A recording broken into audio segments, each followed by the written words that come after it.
Vida e Saúde está de volta. A gente continua aqui falando sobre otimismo. E eu lancei uma pergunta, Dr. César, para a galera de casa sobre quais são as estratégias que você usa para se manter otimista. Eu quero ouvir muito sua resposta.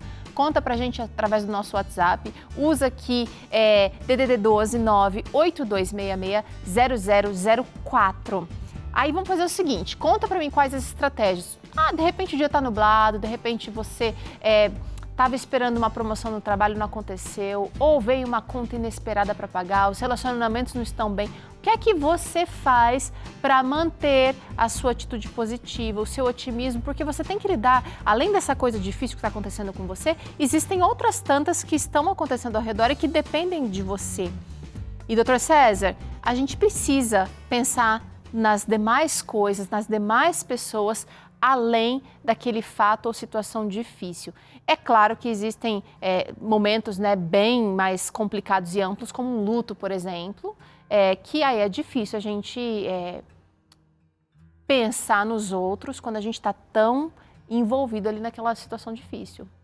Você está usando o exemplo do luto, né? Luto psicológico. O luto psicológico envolve uma série de reações emocionais que acontece com a pessoa que perdeu ou viveu uma tragédia, uma coisa muito pesada para ela. A morte de um parente, um assalto à mão armada, uma demissão de emprego, um divórcio. Então, após essas situações traumáticas, a pessoa vai viver uma série de emoções que os cientistas falam que é normal de 3 meses até um ano ali a pessoa vai ficar mais lenta, ter um problema de sono e tal. Mas, em relação ao otimismo, mesmo as pessoas que vivem o seu luto, mas que elas têm um perfil mais otimista, elas conseguem, vamos dizer assim, chorar na hora que é necessário chorar, porque às vezes é necessário chorar. Tem até um texto da Bíblia que está lá em Eclesiastes que fala que tem hora de chorar, hora de rir, hora de abraçar, hora de não abraçar. Então tem hora para tudo, né, que é normal na vida. Mas essa pessoa otimista, ou você aprendendo a ser otimista, você pode, ao viver o seu luto, assim que possível, vamos dizer assim, começar a pensar no que sobrou, no que resta, no que ainda funciona, né? Então, é a rede de apoio de amigos, ou você tem seu salário, ou você não perdeu seu emprego, ou tem chance de um recomeço de um relacionamento, né? Então, vive ao mesmo... O normal não é a pessoa que viveu uma tragédia, uma perda importante, ela está sempre otimista. Isso é irrealidade, né? Da mesma forma que se eu pegasse... Não vai estar elaborando direito mesmo a perda, que eu pegasse se eu pegasse a sua mão e desse uma martelada e você pensasse assim, não, eu, Teru, sou cristão, não vou sentir nenhuma dor. Não, você vai sentir porque é uma questão fisiológica, né? Então, é possível você olhar uma realidade, viver uma realidade dolorosa, difícil viver o luto por isso, então, e cultivar que tem esperança, tem uma saída ao mesmo tempo. Agora, Dr. César, a gente lançou uma pergunta no bloco anterior que era sobre a convivência com pessoas mais pessimistas. Como é que isso impacta a gente? Porque impacta. Então, você chega lá em casa e você fala para o marido, olha, recebi uma promoção no trabalho, vou ganhar mais. Aí ele vai olhar para você e vai falar, mas você vai ter que trabalhar e nada vem de graça. Ou pode ser uma coisa muito mais complicada do que isso. Como é que a gente faz para conviver com pessoas mais pessimistas, que a gente ama do mesmo jeito, mas sem ser influenciada por esse comportamento que não é uma coisa que eu quero para mim?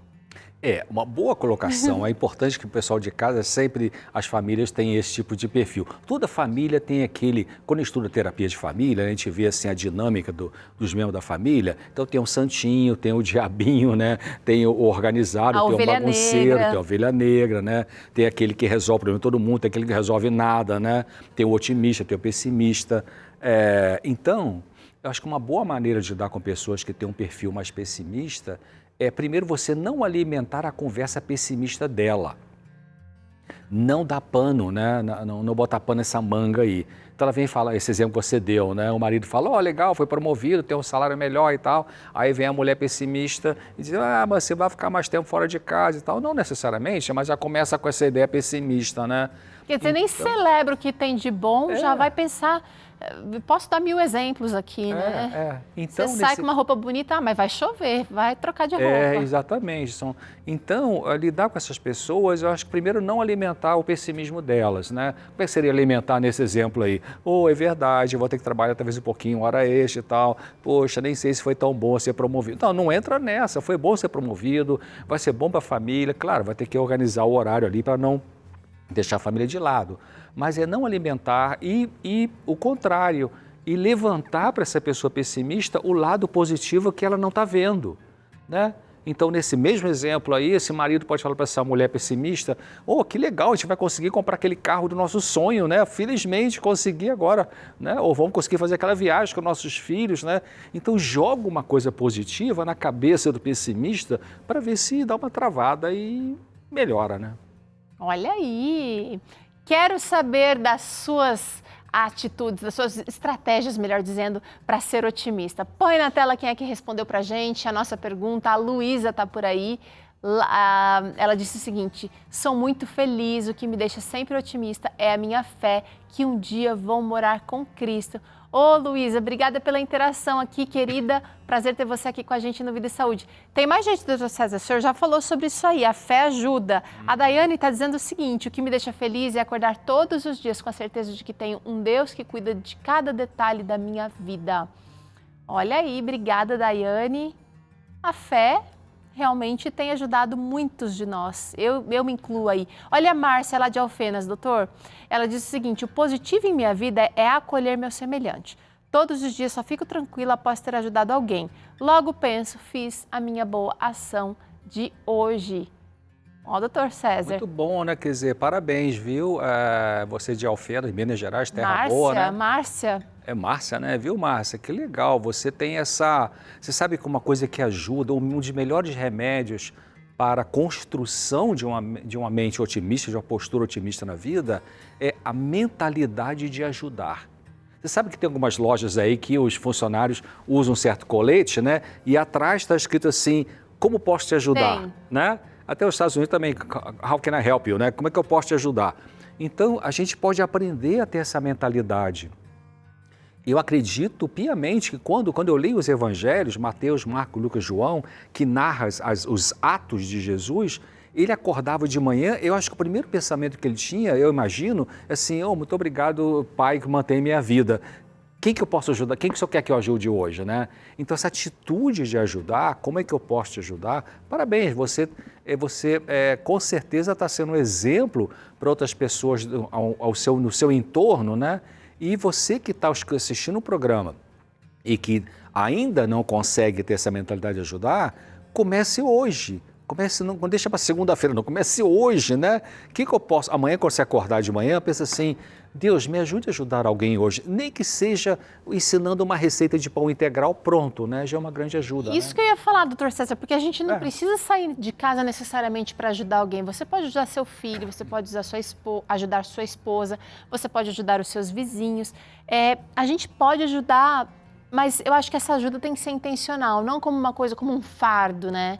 A gente precisa. Agora, nós vamos ajudar você de uma outra maneira agora. Vem para cá, doutor César, comigo também, porque a gente vai falar agora sobre como a gente pode ter uma postura positiva. Então, você quer? Agora é hora de agir. Como é que a gente pode transformar, então, um dia cinza, um dia nublado, em um dia com possibilidade de sol, entre nuvens? Por que não, né, doutor César? Lembre-se das promessas de Deus. Atitude é tudo, minha gente. Às vezes a cabeça não vai buscar. A gente pode lançar mão de outros recursos para se lembrar dessas promessas, doutor César. E para lembrar das promessas de Deus, a pessoa precisa ler o texto bíblico, né? E ler no texto bíblico um dia de cada vez, procure guardar, a minha dica é essa, procure guardar na sua memória, não tem que ser tipo Leandro Quadros, que sabe exatamente onde é que está o texto, né? Eu não sou assim também. Se for, parabéns, mas se não... se for, parabéns, mas se não for, é só você pensar: o Senhor acampa-se ao redor do que os teme, e os anjos do Senhor, né? E livra. Então você guarda a frase que Deus disse ali, que vai te ajudar. Porque aí, quando você estiver numa situação difícil, numa hora mais angustiante, você vai lembrar daquilo ali. E você não vai só lembrar, é importante, né, Terô? Lembrar e dizer, e falar para você mesmo, né, essa frase. Então, lembrar das promessas de Deus ajuda a a ter um pouco de sol no dia que está meio nublado aí. O senhor tocou num ponto interessante, que eu quero mergulhar um pouquinho mais, doutor César. Por que falar? Se a minha mente já leu, ela já não captou, quando eu falo, de certa maneira, eu redundo aquele aprendizado ou eu fixo de uma maneira mais forte na minha mente? Com certeza. E não só falar, mas também escrever. Você sabe que tem técnicas de tratamento de dependente químico que quando a pessoa escreve, faz o seu inventário, a gente chama de inventário, quando você escreve, você fixa melhor, você se concentra melhor. Então, falar é importante porque você vai escutar sua própria voz. E se escrever ainda é melhor ainda, porque você está realmente fixando. A memória tem 3 fases, a memória humana, né? Tem a fixação, evocação e reconhecimento. Então, muitas pessoas, até jovens no meu consultório, eu estou com a memória ruim, o que está acontecendo? Não, eu não tenho um remedinho para isso. Memória ruim, em geral, de pessoas jovens que não têm Alzheimer, não têm arteriosclerose, é porque a primeira fase, a fixação, não foi bem feita. Alguém te disse o nome, muito prazer, Teru, meu nome é César, e na hora que eu falei meu nome é César, sua mente estava, não fixou. Aí daqui a pouco, minha memória está ruim. Não está ruim, que você não prestou atenção. Então, prestar atenção no que você leu no texto bíblico, dizer e, se possível, escrever, te fortalece para você usar isso aí em momentos mais difíceis. Gente, e hoje nós temos muitos recursos. Você pode cantar, você pode ouvir a palavra de Deus enquanto você está dirigindo. Então, você leu em casa, você escreveu no seu diário de oração, você vai passar o dia buscando essas promessas para se manter otimista. Doutor César... Enquanto você fala aí, pega o negócio, eu li um texto dessa autora que eu gosto, Ellen White, ela fala assim, eu decorei, a única coisa estável que o nosso mundo conhece é a palavra de Deus. Quer dizer, o resto muda, né? A ciência muda porque descobre novas coisas. Então, fixe a sua mente na palavra, porque ali é verdade e vai te ajudar na cura interior. Olha, doutor César, essas dicas aqui para uma atitude mais otimista são todas muito conectadas. Eu acho que eu vou trazer aqui todas e vou pedir para o senhor falar, porque olha, tenha atenção aos seus pensamentos, é muito importante.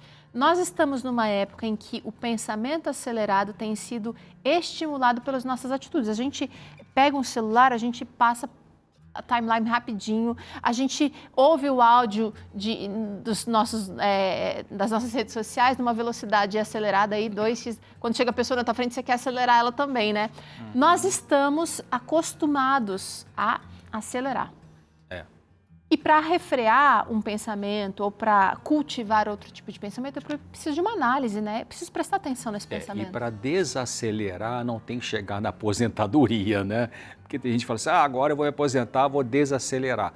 Não, você precisa regular essa velocidade das coisas que você faz. Então, ter atenção com os pensamentos tem conexão com o otimismo. Por quê? Porque, pessoal de casa, olha só, meus amigos, a gente tem a tendência de viver no automático. O que é viver no automático? A gente acorda, levanta, vai no banheiro, depois vai, troca de roupa, vai tomar o de jejum, né? Arruma as coisas, bota a criança na escola, vai para o trabalho e volta. A gente fica nesse automático. Então, para ter saúde, a gente tem que sair um pouco do automático, dar 2 passos para trás e dar uma olhada no que eu estou pensando. Eu tenho que pensar no que eu estou pensando. Eu tenho que pensar naquilo que mais comumente vem na minha cabeça com pensamento, porque é a minha responsabilidade cultivar um tipo de pensamento pessimista, otimista, ou positivo ou negativo. Está na minha mão isso aí. Então eu preciso sair do automático, que é pensar meio que no automático, e começar assim, peraí, o que vem na minha cabeça agora aqui? Esse pensamento que me veio pessimista, ele tem base na realidade, não tem? Então eu tenho que dar uma parada para poder avaliar a maneira como eu penso, né? Eu vou trazer olha, essa outra atitude para você ser otimista, porque ela está totalmente linkada. Sim. Pense em coisas boas. Se você está dedicando tempo à palavra de Deus, você vai lembrar das promessas. Lembra, o doutor César falou aqui sobre como você vai ter uma atitude positiva, uma atitude de esperança, mesmo diante de dias chuvosos. Pense em coisas boas, cultive. Doutor César, a gente também está numa sociedade de muita tragédia. Os pesquisadores, a doutora Brené Brown falou que depois de 11 de setembro, nós mudamos a nossa atitude de pensar, porque a gente pensa para baixo, a gente pensa no pior, porque se algo de bom vier, é meio que lucro, é brinde. E se a gente não receber aquilo de bom que a gente espera, a gente também não vai se decepcionar. Poxa, que vida cinza pensar desse jeito, não é? E realmente tem também um outro autor, foi um psicólogo bem profundo, ele foi presidente da Associação Americana de Psicologia. Num dos livros dele, ele falou assim, ele deu o nome de cinismo social. Cinismo social é esse acostumar com a tragédia e que faz a gente ficar meio frio, meio indiferente, né? Temos que lutar contra isso, né? Mas em relação à questão do pensamento e otimismo, pensar em coisas boas, mesmo numa tragédia. Agora estamos vivendo a situação da tragédia em São Sebastião, né? Em Juqueí, né? E eu vendo um pouquinho de notícia de televisão, não assisto muito, mas eu vi assim, o relato de pessoas de classes sociais diferentes, mas que perderam bastante coisa ou tudo. E a gente vê ali quando o repórter entrevista, como é que é para você ter perdido tudo, tipo assim, né? Algumas pessoas, então, reclamam e falam do governo, e falam isso aqui, tal. E outras falam assim, poxa, que bom que não perdi a vida. O material a gente corre atrás de novo e tal. Pessoa até bem simples, né? Então, essas pessoas conseguem ter, no meio da tragédia, ainda uma forma de pensar de esperança, de otimismo, mesmo tendo perdido tudo, como é o caso dessas pessoas aí. Gente, olha só, e também está linkado com isso aqui, olha, com a gratidão. Doutor César, muitas vezes a gente fala que quer ser grato, mas a gente não pratica gratidão. Tem alguma dica do que as famílias podem fazer em casa, por exemplo, para estimular a gratidão? Sim, olha só, eu já falei aqui, vou repetir, é bom repetir. Aliás, a sabedoria judaica diz que repetir é sabedoria, né? Por isso que os salmos, você vê ali, tem uma frase da primeira parte, repete na segunda e tal. Chama-se paralelismo bíblico, né? Então, eu já falei aqui, quer dizer, o que é que está funcionando? Você está vendo uma situação difícil, mas o que ainda sobra, né? Então, o que você aprendeu com isso? Eu, quando trabalhei nos Estados Unidos, eu estudei e trabalhei lá, conheci uma enfermeira americana chamada Jennifer. E Jennifer é uma enfermeira americana, típica olhinha azul, ela foi para a África, um país lá bem pobre, e foi trabalhar numa comunidade muito pobre. Ela vivia numa choupana, assim, que não tinha chuveiro, não tinha banheiro, né? Ela foi ser missionária com enfermeira lá. E aí ela tinha que tomar banho num riachozinho, mas como é que ela toma banho, né? Então, para ficar com as roupas íntimas, ela falou que ia de madrugada, porque de madrugada estava todo mundo dormindo. Então, ela deitava assim, jogava um pouco de água no corpo. E aí, quando ela voltou para os Estados Unidos, depois dessa viagem missionária, toda vez que ela abre a torneira e tem água, eu falei assim, cara, água, que maravilha, né? Então, o que tem? O que ainda sobra? O que funciona na sua vida, né? Valorize, agradeça as pessoas, agradeça a Deus. E olha, você pode agradecer, sabe como? Fazendo um elogio. Isso também é muito legal. Eu tiro o foco do meu problema, da minha situação, da minha... E posso focar no que é bom no outro, doutor César. Mas Sim. Esse elogio tem que ser genuíno, eu não posso lisonjear. Não pode Senão ser não o faz puxa-saco, né? Ou para obter algum benefício, né? E é importante pensar que todo ser humano criado por Deus, que foi criado por Deus, tem características positivas. Você pode agora olhar pela janela, talvez você de casa, aí vai ver um cara caído lá na rua, bêbado, né? Aquele indivíduo, conversa com ele, né? Se um dia você conversar, você vai ver como tem um lado positivo dessas pessoas. Então, a gente fazer elogio daquilo que você percebeu que é uma virtude, que é uma coisa legal daquela pessoa, pode ser uma coisa simples, né? Mas você elogia com sinceridade. Às vezes, não é para mostrar que eu sou bom, não, porque bom é Deus, né? Mas às vezes eu estou dirigindo meu carro, ou saio da rua e tem o lixeiro, né? E às vezes, nem sempre, eu paro e falo assim, tá ficando legal, tá caprichando. Eu faço isso, né? Porque vai dar talvez um up, né? Melhorar o dia dele aquele dia e o trabalho que ele faz realmente a gente necessita. Fundamental. Imagina se tivesse lixeiro na cidade, isso é coisa terrível, né? Então, uma profissão muito importante, não? Então, fazer elogios tem dupla face. Ajuda para eu que faço, porque me vem endorfina e hormônios bons, e ajuda para quem recebe. recebe, com certeza. Estou aqui com o nosso contato para você que quer ter sua dúvida respondida pelo Dr. César agora. Agora não, depois do intervalo. Então você aproveita o intervalo que a gente vai chamar agora para mandar a sua dúvida para o nosso psiquiatra, querido Dr. César. Ou você pode contar aí quais as estratégias que você tem para ser otimista no seu dia a dia. Usa o QR Code aqui Isso, ou então digita aí 12 982660004. Vou ali e volto já com a sua participação.